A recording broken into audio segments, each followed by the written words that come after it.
name is Miss Pam, and I'm from Building Blocks Child Development Center here in Spencer, West Virginia. And I have a book and a project to do with you today. Our book is called Coyote, okay? And it is a trickster tale from the American Southwest.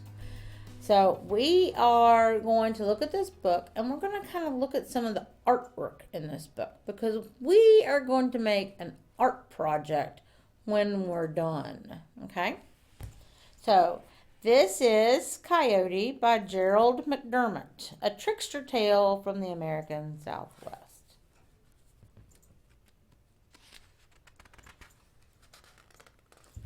You see all these patterns here on this book, on this page?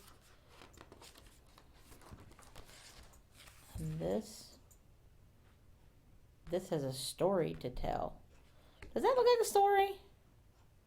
Doesn't look like a story. We'll see what it means.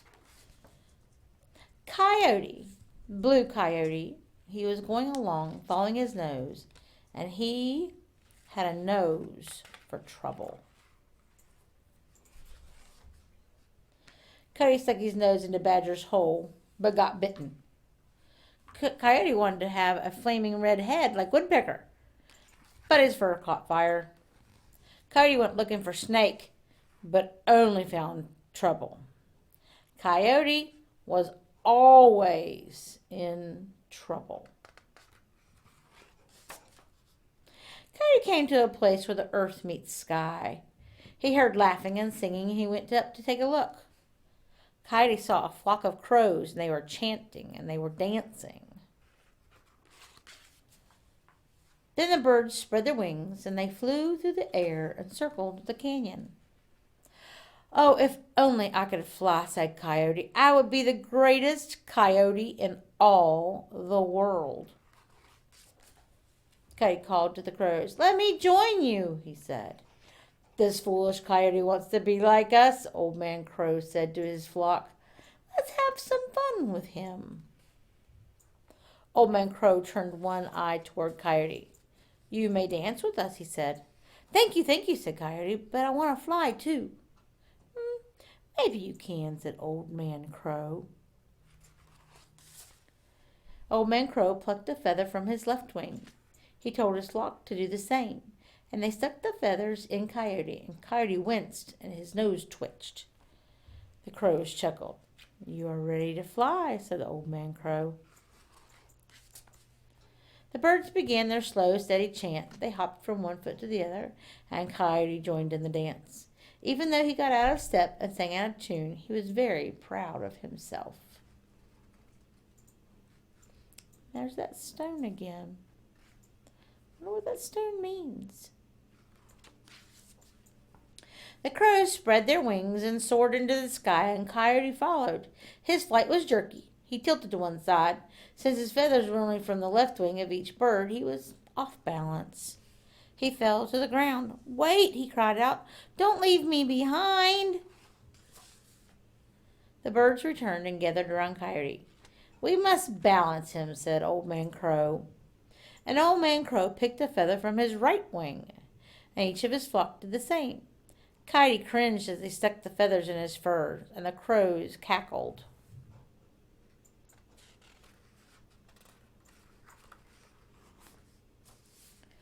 "Now I'm perfect," said Coyote. "I can fly as well as the rest of you." Coyote had become rude and boastful. He danced out of step, he sang off key, and the crows were no longer having fun. Ooh, look at their eyes. They do not look happy. The birds began their slow, steady chant. Coyote hopped along, flapping his feathered legs and singing sour notes. The dancers spread their wings and leapt into the air. And soon the crows were flying high up over the canyon, and Coyote struggled to keep up. "Carry me," he demanded. The crows circled Coyote but didn't carry him. Instead, they took back the feathers one by one. Coyote sank through the air, and he fell straight down. "Ooh," he howled. Coyote fell so fast his tail caught fire, and he fell into a pool on the mesa. Coyote crawled out of the water. He heard laughter and saw the crows flying away. Coyote ran after them, and he tripped and fell, tumbling in the dirt. Coyote went home, soaked and covered with dust. To this day, he is the color of dust. To this day, his tail has a burnt black tip.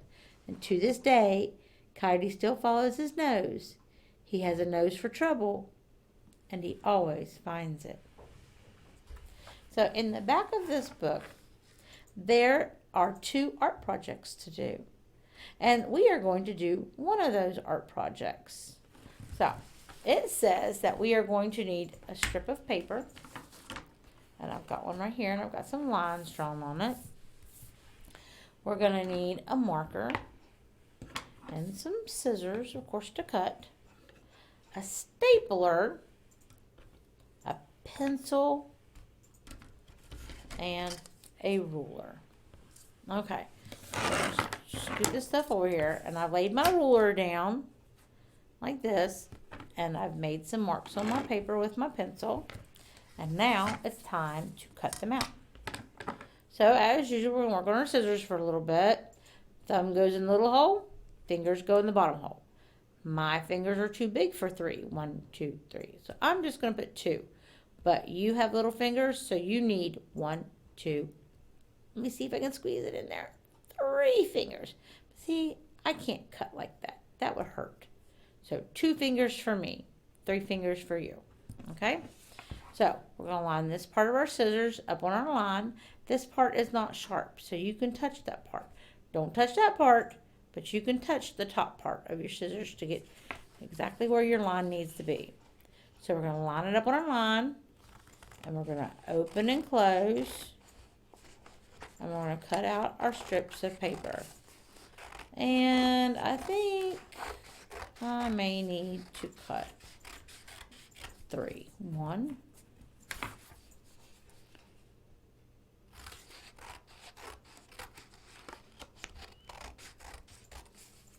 and following my line. 2, and 1 more.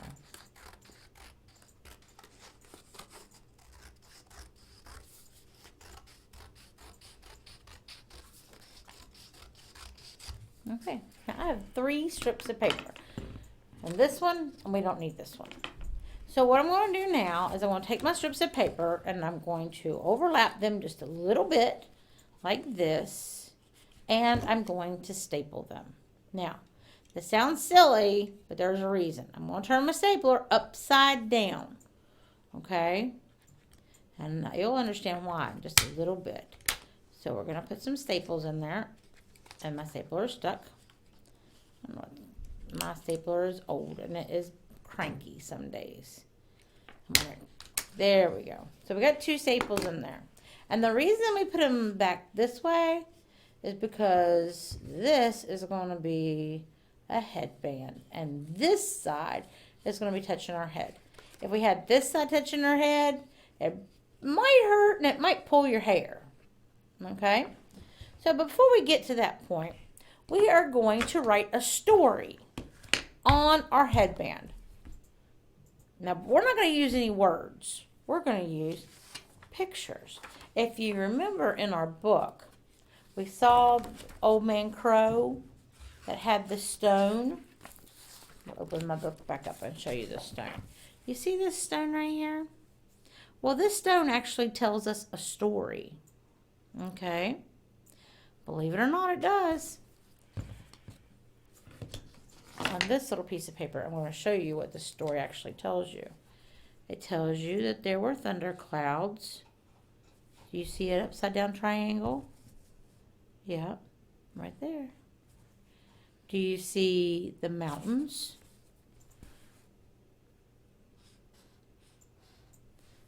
Right here's the mountains. And did you see the rain? Right here, a line. And that was the rain.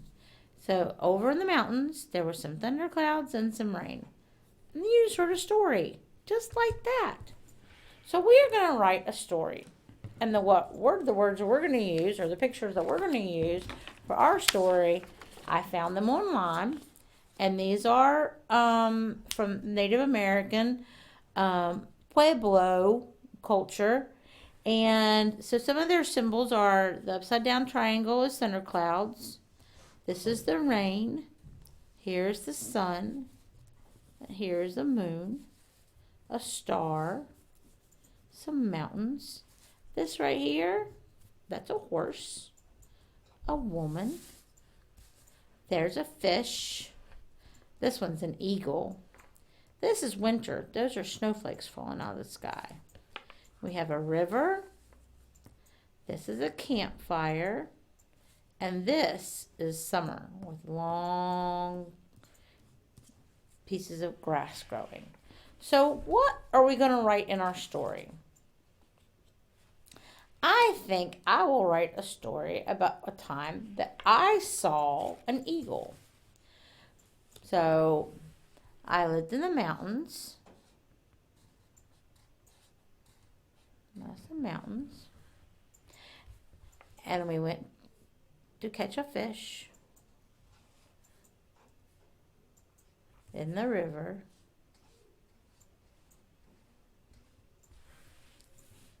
It was a sunny day.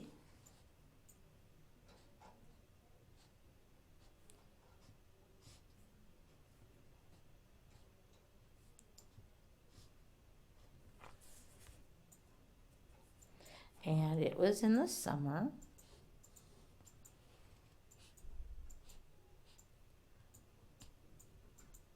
Oh, my staple right there. All right, think a little close. It was in the summer, and the grass was long and tall. I'll make my grass a little bit longer. And there was, I'm going to draw me.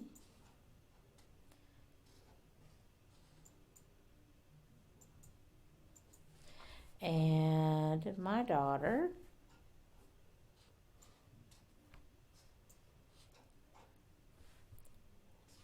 And her daddy. Oh.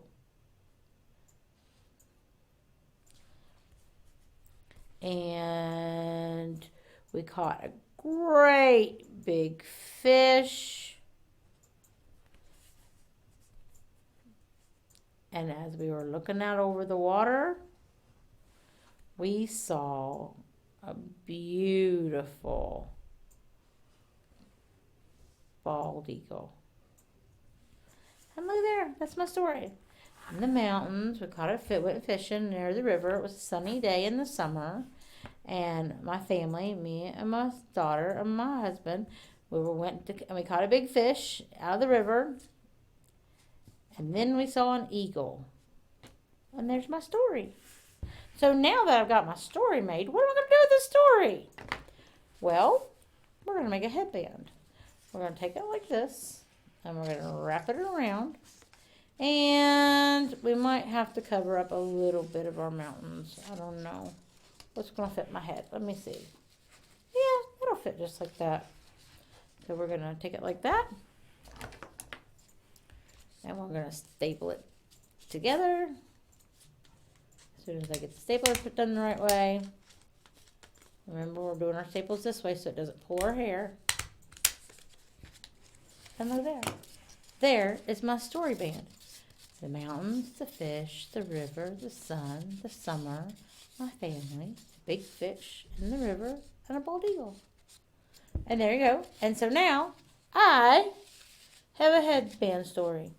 All about the day that I saw my very first bald eagle. And it was such an amazing sight to see. He was flying over the river, and it was beautiful, and it was sunny, and it was warm. And now I can share my story. And you can make one too.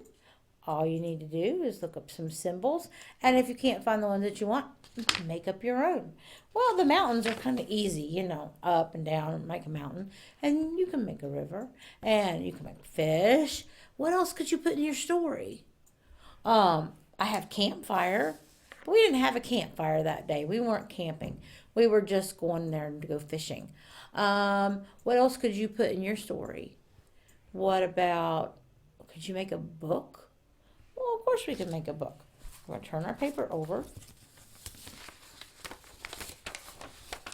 And we're going to make some symbols of our own. We can make a book. Like a square with some writing on it. That could be a book. What other words could we make? Let's write book. B-O-O-K. What about a snake? We could make a snake. We'll make his head like that.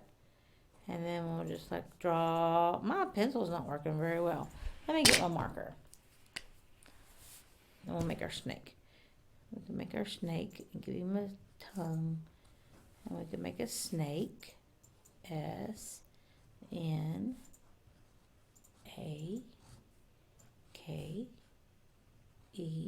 What other words could you do? How about trees? You could draw a tree. That could be tree.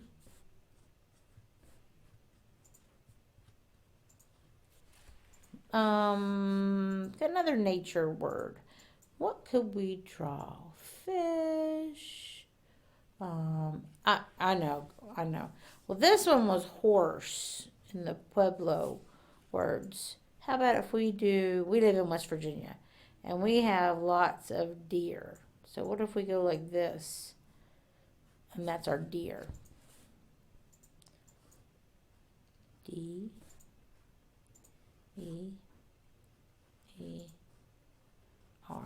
What other word can you think of?